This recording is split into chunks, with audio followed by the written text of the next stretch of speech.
સત્યના શિખર ન્યૂઝ હું છું પાયલ બામણિયા। તો જોઈએ આજના મહત્વના સમાચાર। શ્રી સિદ્ધનાથ ચેરિટેબલ ટ્રસ્ટ દ્વારા ઉપલેટા પંથકને લીલુંછમ બનાવવા માટે વધુ એક વખત સમગ્ર સૃષ્ટિના જતન માટે પર્યાવરણને અનુલક્ષી એક વૃક્ષ એક પરિવાર કે નામ। શ્રી સિદ્ધનાથ ચેરિટેબલ ટ્રસ્ટ શહેરમાં સેવાકીય પ્રવૃત્તિ માટે અગ્રેસર રહ્યું છે।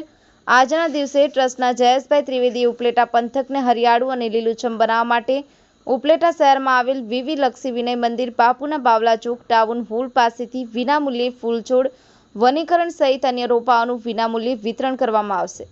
આ અંગે વધુ માહિતી આપતા જણાવેલ કે પૃથ્વી પર વસવાટ કરતી તમામ જીવસૃષ્ટિના અસ્તિત્વને ટકાવી રાખવા માટે આજના સમયે પર્યાવરણ બચાવવું ખૂબ જ જરૂરી છે।